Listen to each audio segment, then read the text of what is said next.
Hare Krishna, dear devotees. Hare Krishna. Welcome this morning. We have the very fortunate, we are honored and very fortunate to have in our midst Her Grace, Jayasri Mataji. Mataji is a disciple of His Divine Grace, Srila Prabhupada. Jayasri Mataji grew up in Hawaii, and at the age of 18, she left home on a spiritual quest. After reading various religious texts and becoming bewildered by the differing philosophies they presented, she prayed to God to send her someone who knew him. Shortly thereafter, she met Srila Prabhupada. It was 1969 and she was barely 20 years old. In 1974, she received her second initiation from Srila Prabhupada. She is fondly remembered by all for being the one who stitched a saffron cake, which was worn lovingly by Srila Prabhupada for many years. Her Grace Jayasri Mataji later moved to New Vrindavan and served the deities there. Though she travels to other places as part of her multiple devotional services, her core services still rest in New Vrindavan. Vaishnava is always Paradukudukhi and thus very compassionate and kind at heart. We see that quality so prominent in Mataji. In the wake of the COVID-19 pandemic, she painstakingly stitched face masks for all age groups so that devotees could continue with their uninterrupted service to Krishna. And so thank you for being with us this morning. Please accept my humble obeisances. Welcome to the call. Thank you, Tiffany Mataji. Welcoming all of you to Bhakti Sangha conference call. Today we are fortunate to have our grace, Jayasri Mataji. Mataji to enlightening us on the topic of Srimad Bhagavatam, 4th canto, 31 chapter, 26th verse onwards. For Hare Krishna Mataji, Dhanvat Pranam, all glories to Srila Prabhupada. Thank you so much, Mataji, for giving your valuable time and association to us this morning and enlightening on the topic of Srimad Bhagavatam. Now I will hand over call to you, Mataji. Hare Krishna. Thank you very much. Good morning, everyone. Please accept my respectful obeisances. All glories to Srila Prabhupada and all the great spiritual masters in our movement and to all the assembled devotees. I have to say that introduction was a little too big. You know, I'm a very small devotee. I don't do a lot of anything, but I have been trying for a number of years. But thank you for that. Thank you. All right, so we will start on the beautiful Srimad Bhagavatam class.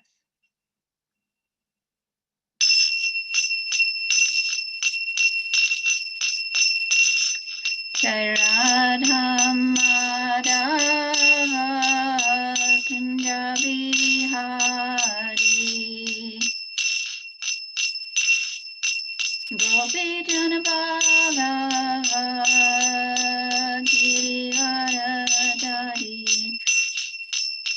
Yasodanandana Bhajana Ranjana Yamuna Tira Vanachari Jaya Radha Madhava Kunda Bihari Hare Krishna Krishna Krishna Hare Hare Hare Rama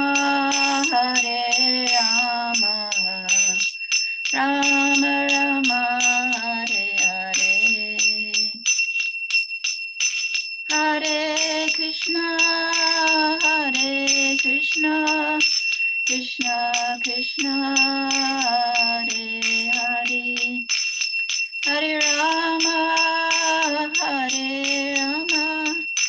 Rama Rama Hare Hare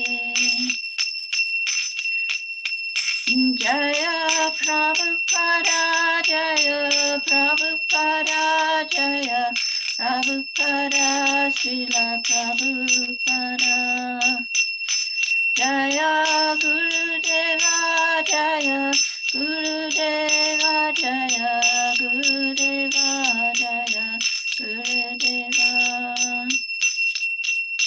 Nitai Gaur Hari Paul Hari Bol, Hari Bol, Nitai Gaur, Hari Bol. Nitai Gaur, Hari Bol, Hari Bol. Hari Bol, Nitai Gaur, Hari Bol. Jai Om Vishnu Padma Varvachakacharya Sati Divine Grace. Isi Bhaktivedanta Swami Srila Prabhupada. Jai Om Vishnu Padma Varvachakacharya Sati Divine Grace. Srila Bhaktivedanta Saraswati Thakur Srila Prabhupada. Ananta Kurta Vaishnavini Ki Jai. Namacharya Sri Haridas Thakur Ki Jai. Prem Sri Guru Sri Krishna Chaitanya Prabhu Nityananda Sri Advaita Gadadhar Shivasri Sri Sri Radha Krishna Gopinath Shamakunda Radhakunda Giri Govardhan Sri Vrindavan Dham Ki Jai Navadri Dham Ki Jai Mayapur Dham Ki Jai New Vrindavan Dham Ki Jai Jamuna Maya Ki Jai Ganja Maya Ki Jai Bhakti Devi Ki Jai Shri Mate Tulsi Devi Ki Jai Samaveda Bhakta Vrinda Ki Jai. All glories to the assembled devotees, all glories to the assembled devotees, all glories to the assembled devotees. All glories to Sri Guru and Sri Guranga. All glories to Sri Prabhupada. Om Namo Bhagavate Vasudevaya. Om Namo Bhagavate Vasudevaya. Om Namo Bhagavate Vasudevaya. So, we are reading from the Srimad Bhagavatam, Canto 4, Chapter 31, text number 26. Shamagori, are you available? Yeah, yes. Thank you, dear. Srishuka Uvacha Ye Esha Uttanapado Manavasyanuvarnitaha Vamsha Priya Vratasyapi Nibodha Nrupas Sattama. Thank you. She is my pundit. Sri Sukha Uvacha. Sri Sukadev Goswami said, Ya, which Esha, this, this dynasty, Uttapada, the king Uttanapada, Manavasya, the son of Swayambhuva Manu, and Avrita described, following in the footsteps of previous acharyas. Vamsa, the dynasty, Priyavatasya, the king Priyavrata, Api also. Niboda, try to understand. Nipasatam, O best of kings. Translation. Sukadev Goswami continued, O best of kings, King Parikshit, I have now finished telling. Oh, dear. Sorry, that was actually my water. I just spilled on my,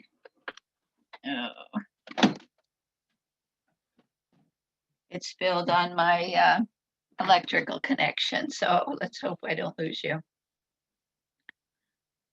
Okay. Sukadev Goswami continued, the best of kings, King Parikshit. I have now finished telling about the descendants of the first son of Swayambhuva Manu, Uttanapada. I now shall try to relate the activities of the descendants of Priyavrata, the second son of Swayambhuva Manu. Please hear them attentively. Purport. Dhruva Maharaj was the son of King Uttanapada. And as far as the descendants of Dhruva Maharaj or King Uttanapada are concerned, their activities have been described up to the point of the Prachetas. Now Sri Sukadev Goswami desires to describe the descendants of Maharaj Priyavrata, the second son of Swayambhuva Manu. So we're going on to the next. That is 27. Translation. Although Maharaj Priyavrata received instructions from the great sage Narada, He still engaged in ruling the earth.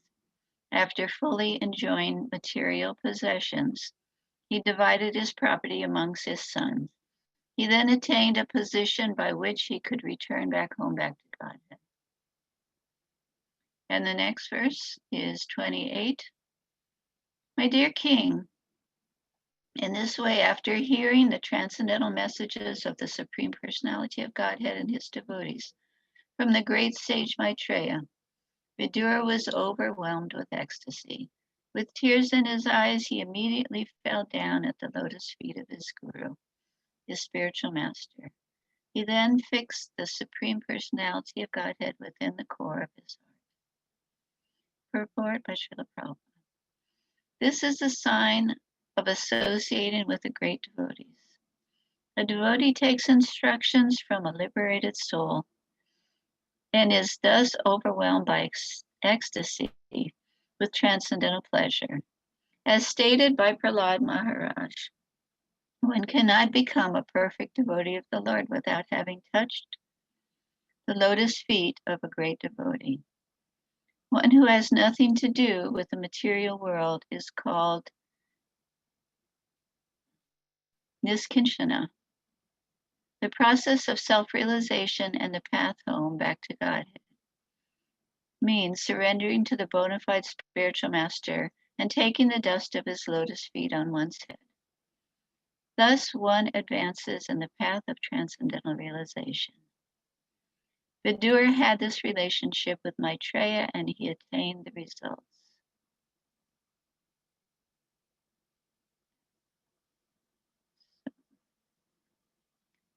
So, Om Agana Timirandasya Gananjana Salakaya Chaksurumilitam Yena Tasmai Sri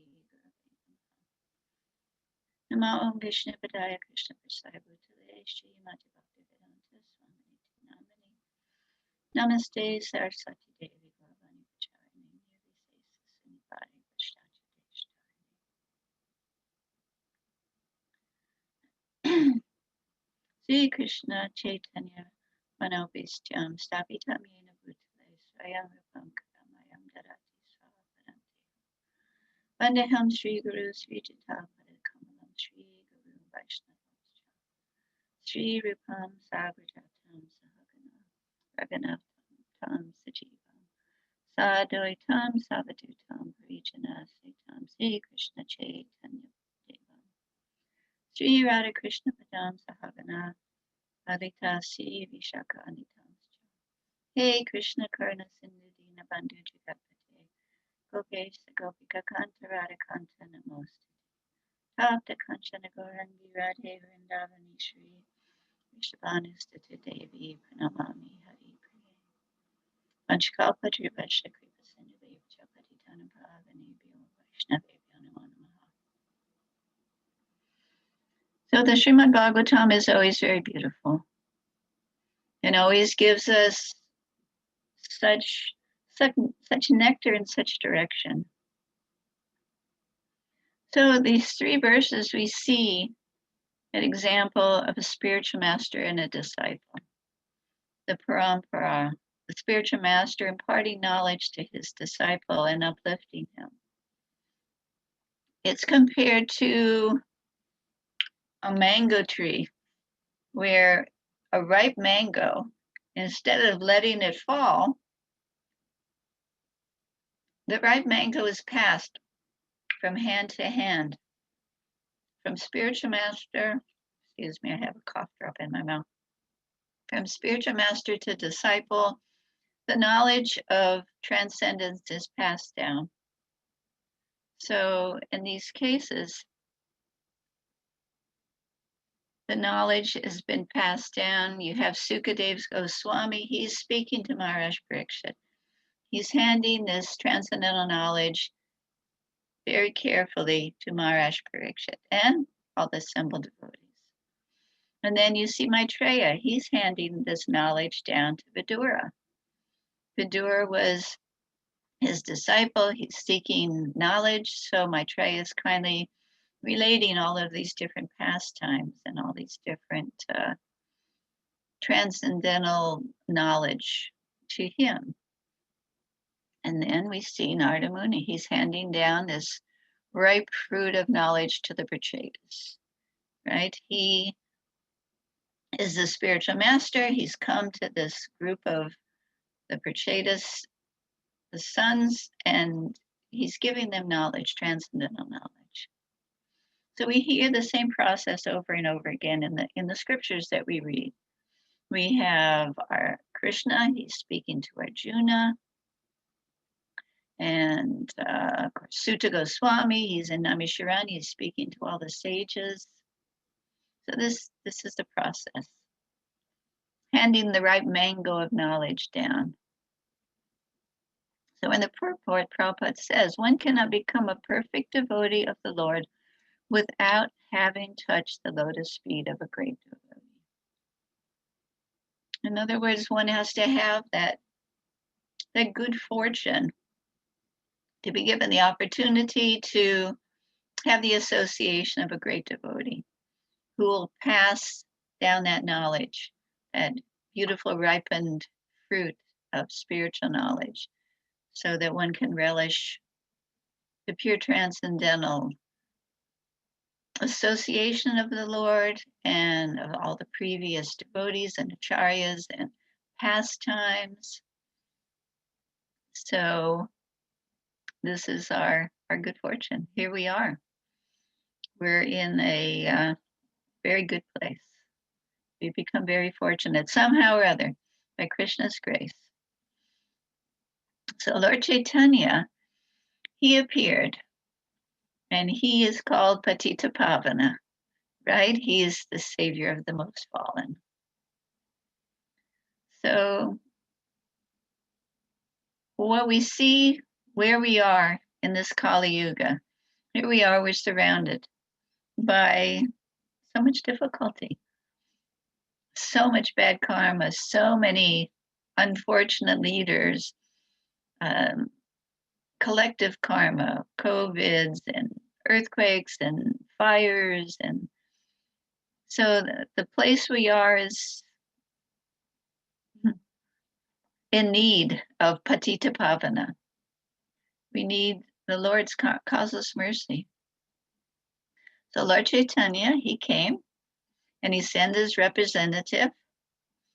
And then, of course, we have all the beautiful pastimes of Lord Chaitanya, where it's explained that Lord Chaitanya and Lord Nityananda, they came and broke open the storehouse of love of God. So what could be more perfect at the present time than knowing that we have a storehouse of love of God and an opportunity to access that storehouse? Pretty fortunate. Most of us like to go shopping. I speak for myself, of course. I was told many years ago that I have a black belt in shopping. So somehow or other, Krishna's taken me to the right place. As soon as you talk about the storehouse and the marketplace of the holy name, I'm into it. So it says that in this particular time, that the general populace, they're quarrelsome, which we see at every spot. Look at our poor government situation in America. Quarrelsome. This is like the height of quarrelsome, where you have this type of internal rebellion in a country. They're quarrelsome, they're lazy. You know, not that everybody's physically lazy, but they're certainly lazy for spiritual knowledge. They're lazy, they're misguided. What guidance is there? No, there's the TV, there's the video games, there's the web, there's the unfortunate activities that go on all around. Where's the guidance? There's no guidance. They're totally misguided. They're unlucky. And in many cases, probably all cases, they've created their own ill luck by their own past activities. and they're always disturbed. I mean, you can bet in any topic having to do with health, wellness, you're going to find that people are stressed. They're in anxiety, they're stressed, and the way the society has been created, instead of the great wealth of the planet being distributed to the common people, like the great kings, like Prahlad Maharaj or Dhruva Maharaj, they would completely give away everything in their storehouse of wealth to uplift the lives, the health, the peace of the citizens. And now we see completely the opposite. The leaders and leaders of society and business, they accumulate the huge amounts of wealth for themselves, where the common people become like their, I don't want to use the word slave, but they milk them so that they can gain wealth. And what do they do with their wealth? So many of them just plunder it on useless or so much sinful activities. So the common person is struggling just to get food or shelter. So much homeless in America. This is America, where there's so much wealth, so much natural resources, so much land, so many wealthy people. Yet there are thousands of people on the street with hardly a roof over their head. And some small organization will, go and give them some little bit of food or a tent, which is fine. But what about these people with all the money, So there's so much disturbance at this time. So in this age of Kali, people are short-lived. Why? Their habits are terrible. Very bad habits, bad eating habits, eating food that is processed and old and of course not offered to the creator of the base of the food. They're short-lived. Their lives are full of diseases, obesity. It's sad.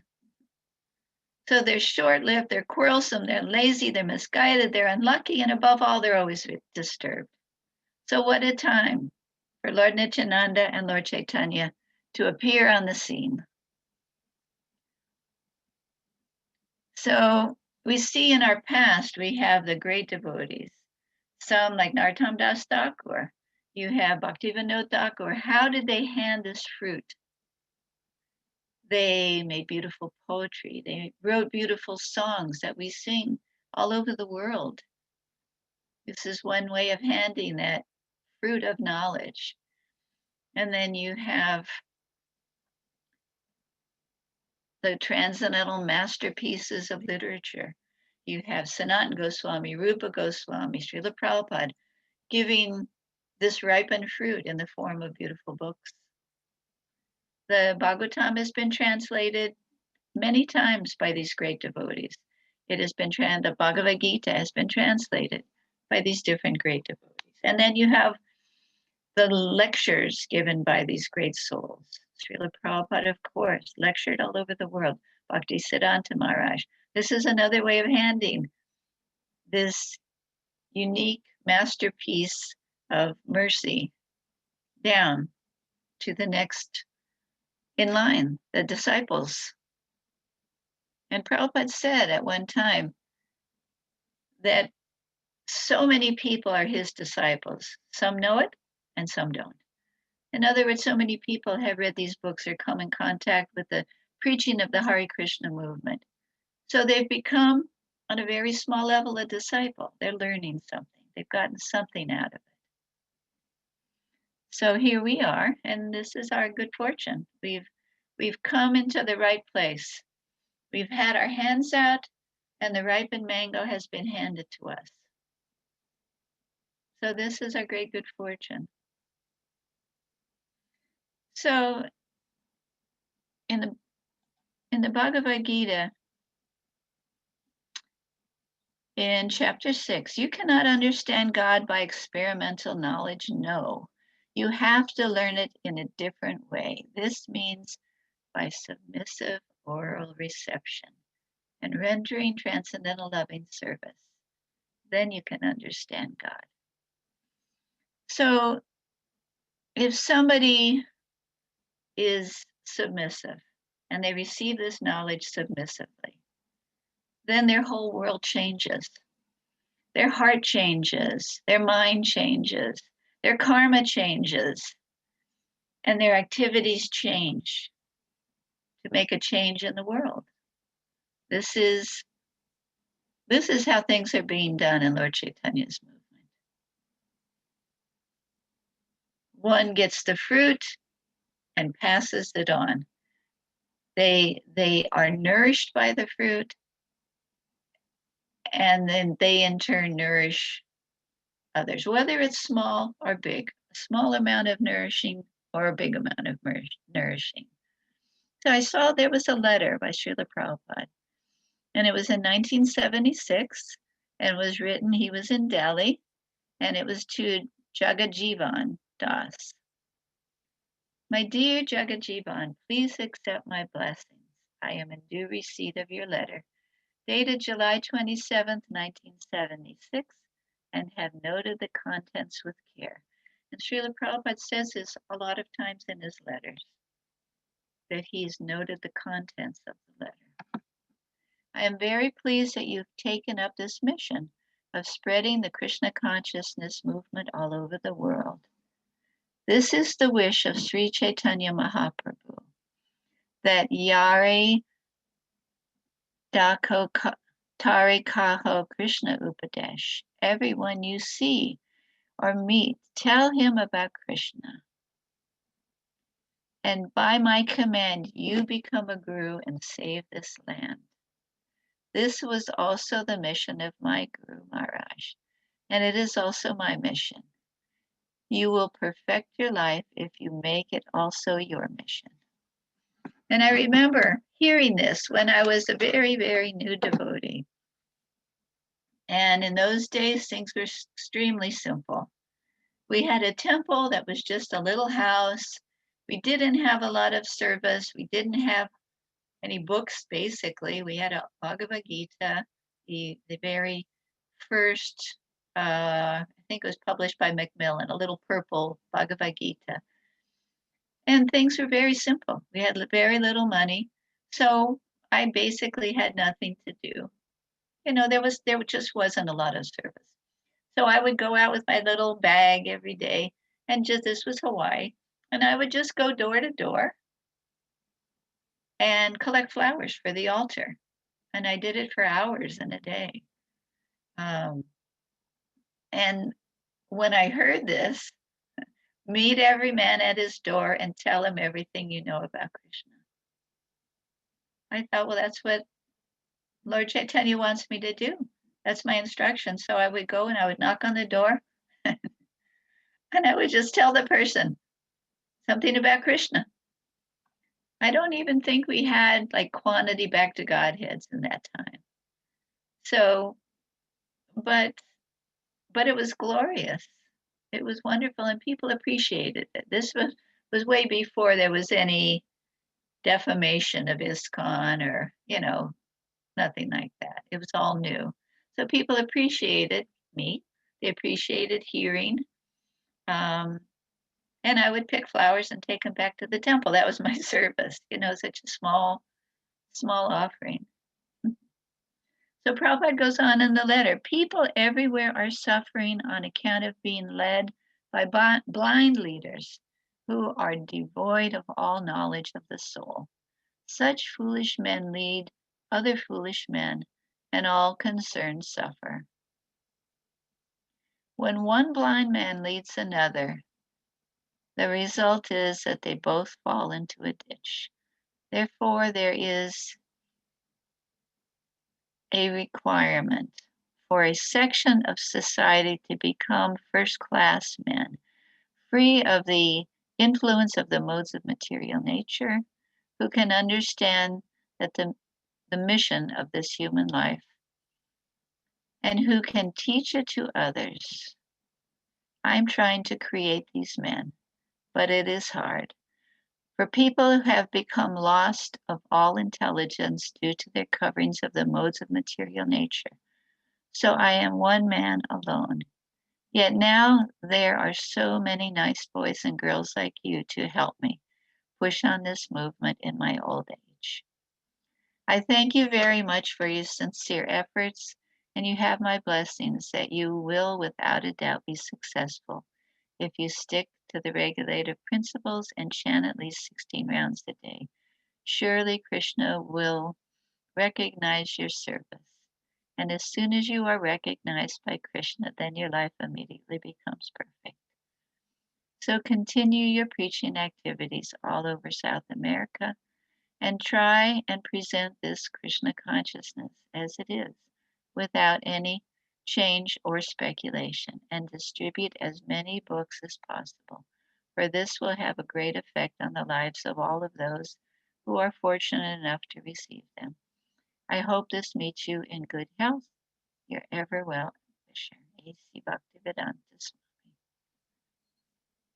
So you see the mood of Srila Prabhupada. He's one man alone. He started with nothing, and the people that came to him were very, what is the word? Not just contaminated, but they were whittled away. They were somewhat destroyed by the time and the age and the habits that they had. So he didn't start with first class men. He had to make them. He took people that were basically unqualified and gave them this medicine, this ripened mango, this medicine of the holy name, very simply, very carefully, and encouraged them step by step. And what he did was he helped cure the disease of these persons that came to him. And then they picked up the mission. And with whatever little ability they had, they went forward. They were suffering. They knew that they had basically no hope in the society.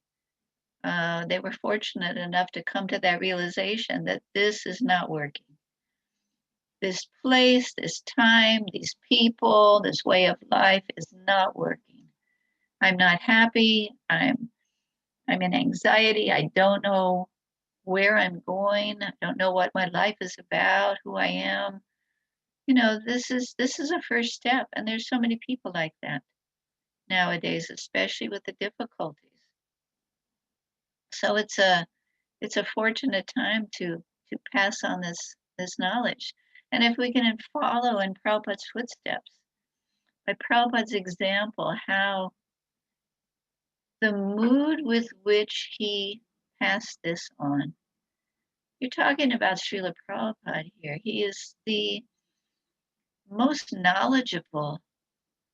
Prabhupada was like someone standing on a mountaintop, seeing everything in the horizon.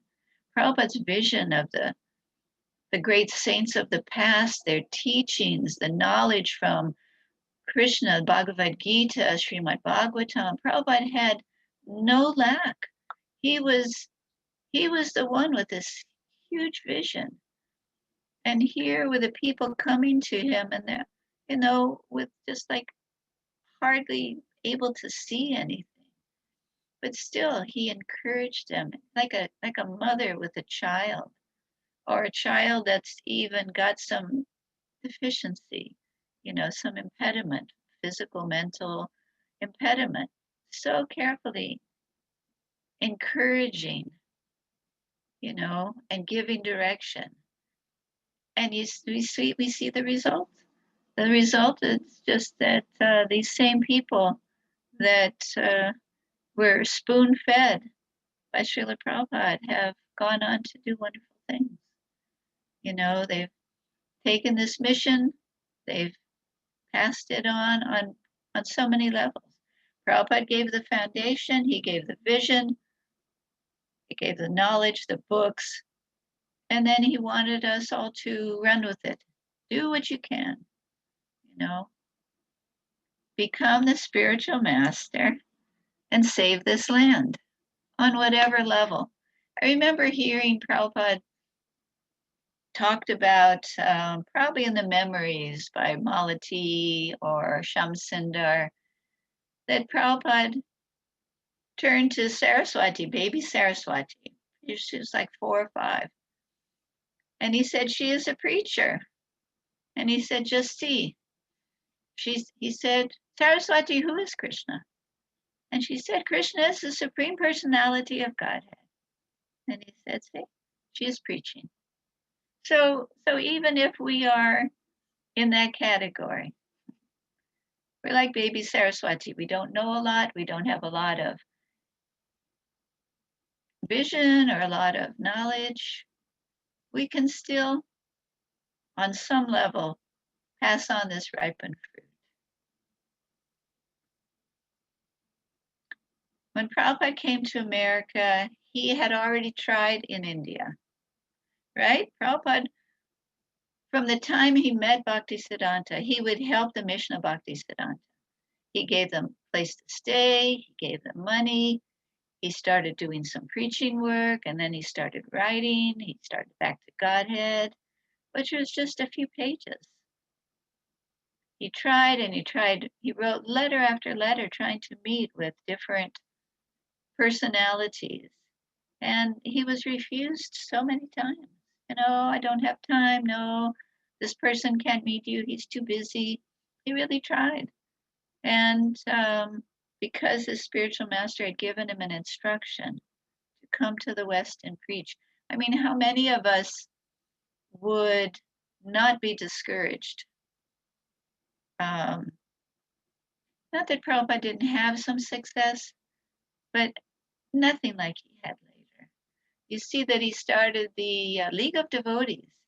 He had finally secured a building and he got ahead a disciple and things were moving in the right direction. He was going to establish a movement, the League of Devotees. And what happened? The wife of the whatever he was decided she needed it, the location for a woman's club or something like that. So there he was again with, I don't want to say with nothing, he had everything, but seemingly things were foiled again. So he came to America just with a instruction. And he had prepared because he had great faith. He had that faith not only in the holy name, but in the instruction of this great personality, Bhaktisiddhanta Maharaj, that he had met. He had faith in that instruction and it brought him to America.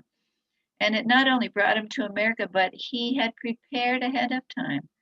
He had started translating, he had books printed, and he came to America with his trunk of books, his few paisa of money, rupees, and some cereal to preach. But he wasn't discouraged. And even when things didn't work out for the first year, he tried. It seemed like there was very little interest. And he knew that America was going to be a challenge. I don't know why you have brought me here to this place, he said to Krishna in his prayer on the Jaladuta. These people, how are they going to understand? But if you empower my words, then surely they'll understand. So Prabhupada came in, he still wasn't discouraged. He was following the instructions of a spiritual master. And he went on and on through all circumstances. His typewriter was stolen, And then he started preaching. The young people started giving him some facility. He got a little storefront. Some disciples started coming. Then he got a foothold. And this is after years years of struggle with determination and faith. How great is that? It only glorifies Srila Prabhupada even more, that he had the ability and the depth of conviction and faith. Someone with such vast knowledge was struggling to get a foothold just to hand out this mango of mercy to the world. But that must have been Krishna's plan, because that's how it came down. Bhaktivinoda Thakur had a vision. He envisioned in the district of Mayapur people from all over the world coming to take advantage of Lord Chaitanya's teaching. And who did Lord Chaitanya choose? The meek and humble, the pure and kind spiritual master, Srila Prabhupada, who would go through anything. You could say he went through hell just to follow the instructions of a spiritual master and to do his best to hand over this knowledge. And then the rest was history. The Hare Krishna explosion.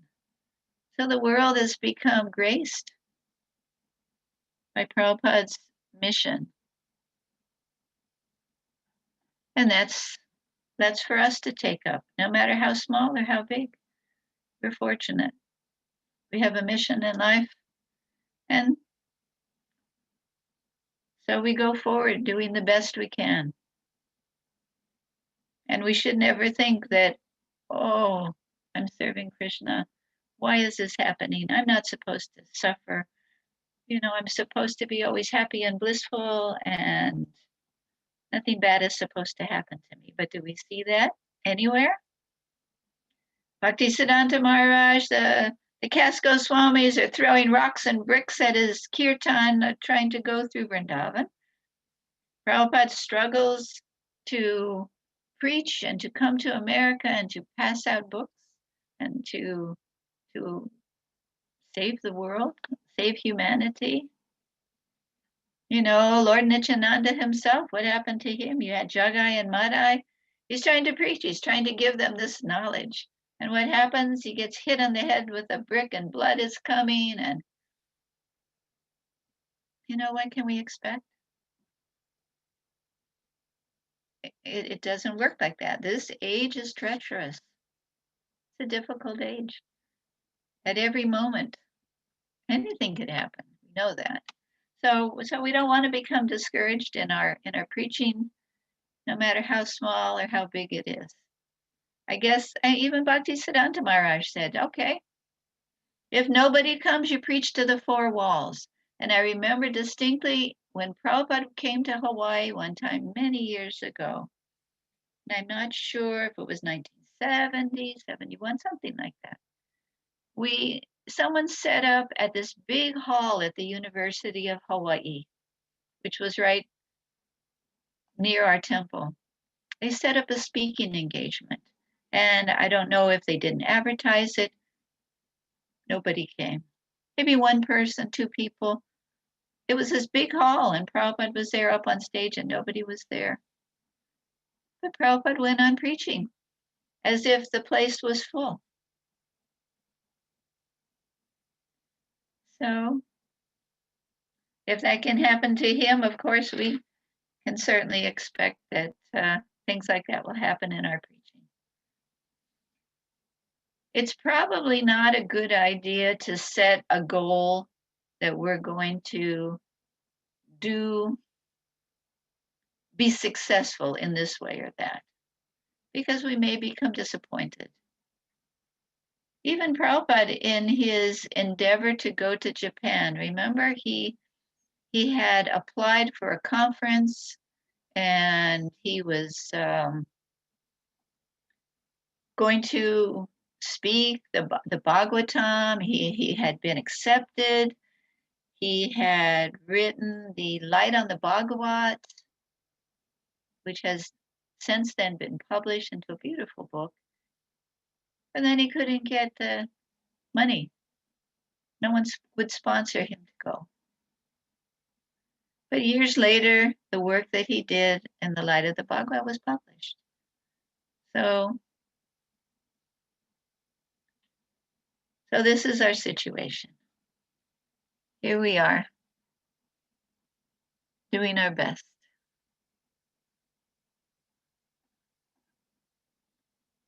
Let's see what time it is. Okay, we still have some time. I listen to a lot of lectures now that we're in the COVID. There's not so much work or service to do here in New Vrindavan. When we're not in the COVID and it's full of thousands of people, there's a lot of different services. But now, because there's a lot of beautiful classes to listen to online. And some of the devotees that are speaking are amazing to me. I've been around a long time. As you can see, I'm old now, which is to be expected. But some people, even so many of the new people are so knowledgeable, and they've embraced the Bhagavatam and can tell you anything from any of the stories and how things were set up and who was part of this dynasty and how things came down and what happened before that and why this happened at this time. You have people like Gauranga from Chaupati. There's one devotee and a couple of devotees actually, and I don't know their names. They're in Sydney, Australia. And I was watching their classes a few months ago, and I was amazed at the abilities. So when the storehouse is opened by Lord Chaitanya, he's letting the floodgates open. So many souls are taking birth now that are persons who have had some contact in the past. They have abilities, they have purity, they have intelligence to know how to push on this movement. So although things were glorious in the past, it seems to me that ISKCON as a movement, or Lord Chaitanya's movement, I guess we can't limit it to ISKCON because Lord Chaitanya's movement will go on. And Bhaktisiddhanta Maharaj had his Gaudiya Math, his mission. So we don't know what the future will bring, but we know it's glorious. And just what we see nowadays is so encouraging of how much can be done in this world. Who knows what the future will be for this world? If the unfortunate, I don't want to call them demons, but if some of them are demons, but if the unfortunate mass of people that are being misled pick up this knowledge more and more, which seems to be the case, who knows what the face of the planet will be like in the future?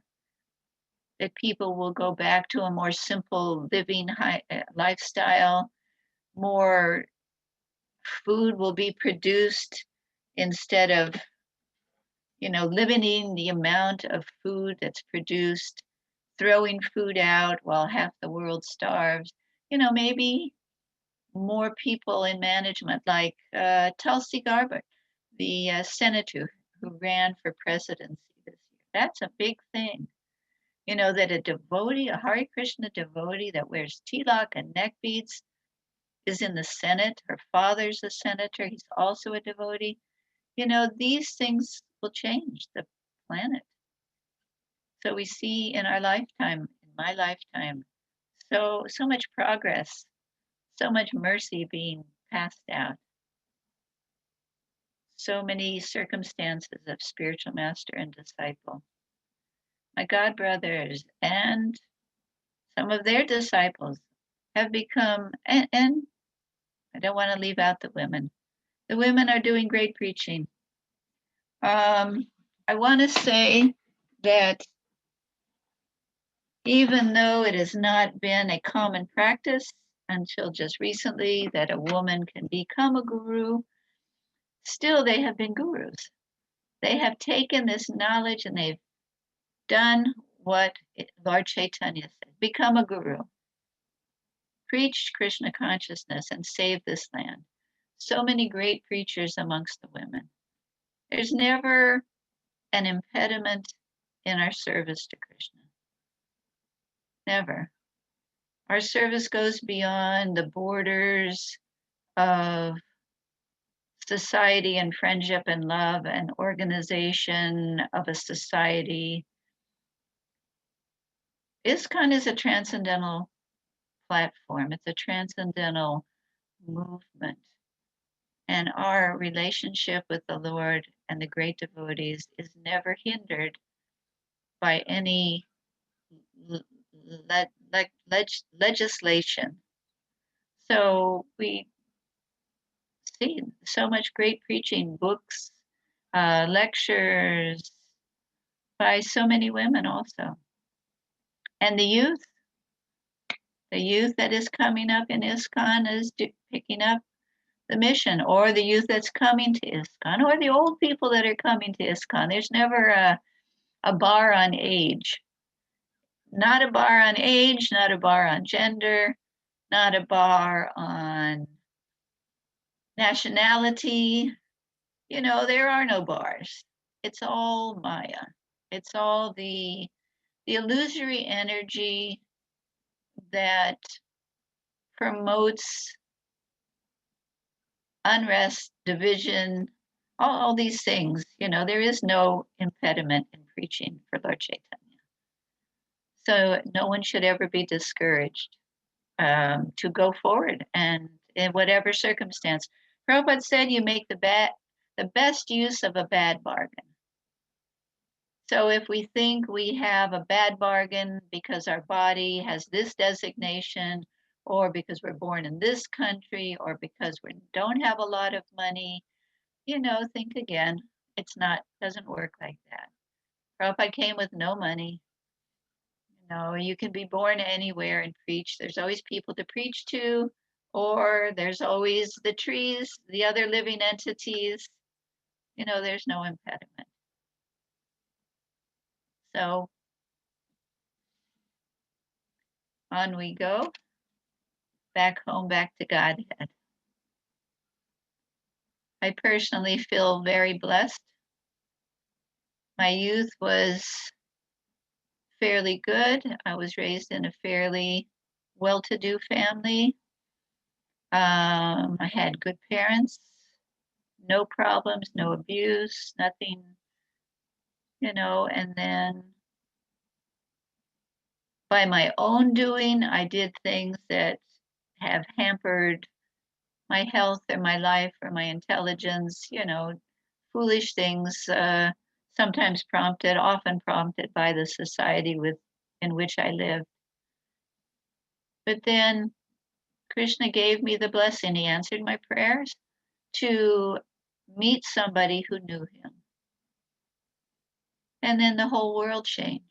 My whole world, everything. My health, my intelligence, my direction, my mission in life. I was given such a wealth. And so I've tried with my abilities to please Srila Prabhupada and follow his instructions, because he said to follow the instructions, the specific instruction of the spiritual master. This is our road to success. And he named me Jayasri, and he said Jayasri means victory.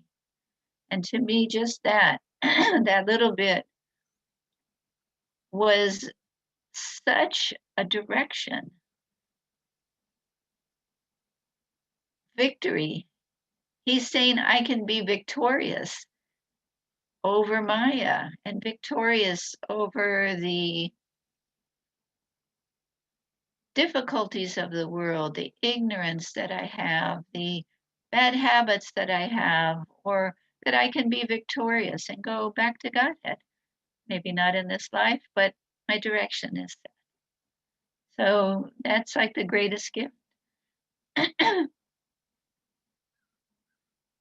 Somehow or other, causeless mercy. Somehow we have the causeless mercy of the Lord and the devotees. Okay, so I think I will stop. And if anyone has any questions or discussion, please. Thank you so much, Mataji. It's a very beautiful class, Mataji. If anybody have any questions related to this class or realization, please go ahead. Thank you. Hare Krishna, Jayasri Mataji. Please accept my humble obeisances. All glories to Srila Prabhupada. Hello, Hare Krishna. Hare Krishna. Yes. I just wanted to say thank you so very much, because every time you give class for our group, it is always so inspiring. You would always inspire the sense of simple living, high thinking, which to me is what Krishna consciousness is about. It's and so I feel like you always bring me right to the essence, and I'm so grateful for that. I'm also so grateful to you for sharing such sweet pastimes with Srila Prabhupada.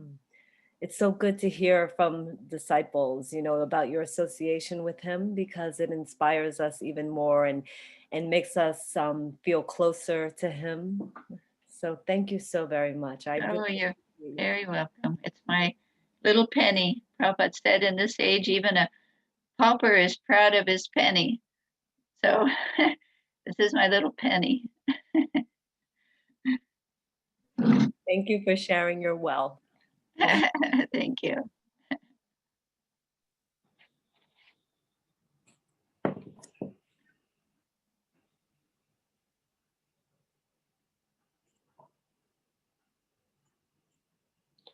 Dear devotees, if anybody have questions, please go ahead.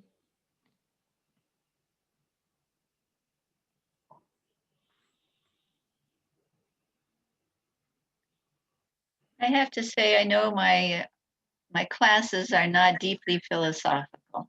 They are, but they're not. You have people that can talk so deeply about the Bhagavatam and so many quotes and so much Sanskrit, and to me it's just glorious, But unfortunately, I have either not endeavored enough in that area to do more, or I just also wanted to say that Prabhupada, when he's chanting japa in one of the japa tapes, or actually I don't remember where he said it. He said, "Don't waste time. Chant Hare Krishna. Don't waste time." And sometimes if I do something that really isn't necessary, I think, I'm wasting time. And then when you get to the fag end of life, and you maybe haven't made the amount of progress spiritually that you could have made because you wasted time, you can feel some lamentation. So we don't want to waste time. Thank Hare you. Krishna Mataji. Hare Krishna Mataji, please accept my Dandavat Pranam. All glories to Srila Prabhupada and Guru Maharaj. Thank you so much, Mataji, for this wonderful class. And this is the first time I'm hearing your class, Mataji. It's really nice. And Mataji, in the point of this discourse, you have said that you're like a black belt in the shopping. So I want to get some knowledge, Mataji, how to keep a curb on the shopping. At what level we have to stop, and what are the things we have to keep in mind, because we have to spend most of the time in Krishna consciousness. Then how to avoid this kind of shopping, Mataji, like online shopping or window shopping, whatever, Mataji, and how to get our needs fulfilled with minimum shopping, Mataji. Okay, well, most of my shopping that was being expressed was because I was shopping for the deities. I was the shopper here in New Vrindavan, and I would also go to India and shop for the deities. But I just have kind of a knack for being able to find things for, say, for our lodge, we needed a whole bunch of sheets. and he wanted, the temple president wanted inexpensive but good quality. So I was able to find a source. I just seem to have a knack. But shopping is actually almost like an addiction. You know, people shop all over the world. I noticed it when I was in Hong Kong.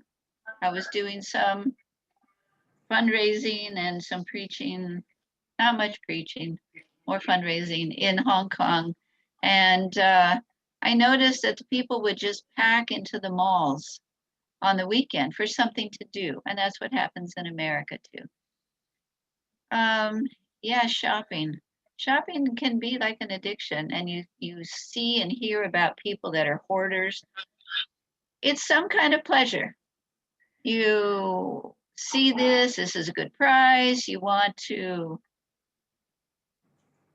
buy it, you know, but it's really not a good idea to continually use that unless you're doing it for a spiritual purpose, you might say. To accumulate a bunch of things that we don't need is probably not the best idea. And it's certainly not the best use of money. But it's some kind of pleasure, it's true. A friend of mine, when the COVID wasn't here, to dovetail any shopping desires, we would go to the secondhand store. And you know, everything is inexpensive, or go to a yard sale, everything is inexpensive. Of course, people don't want to use used things, but some people are in a financial bracket that they have to. So there's people shopping there too. But you'd be surprised, you can find all kinds of things that are new at a secondhand store. I found, you know, just fabrics that I've used, bolts of fabrics actually for nothing. Anyway, yeah, you have to kind of stop yourself from buying things that are unnecessary.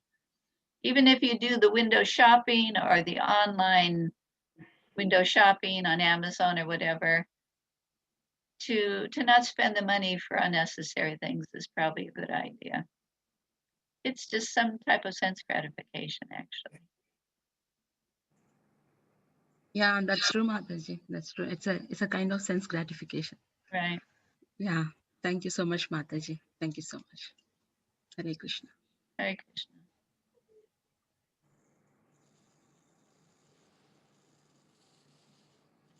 All right. I guess we're all done. If no one have any further questions, we can end the call here. Thank you so much, Mataji, for enlightening class today. We are very grateful to you, and we look forward your association again and again in the future. Let's pay our obeisance to Mataji. Vancha kalpa tarubdesha kripa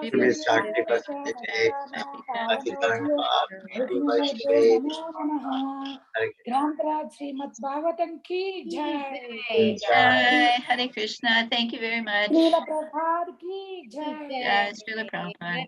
Her Grace Jayasri Mataji ki jai. Jai. Jai. And all assembled devotees ki jai. Jai. Hi, Boshamakar. I miss your paratas. Thank you, Mataji. Koti koti dandavat pranam. Hare Krishna. Thank Hare you. Krishna. Thank you, See you so next much, time. Mataji. Hare Krishna.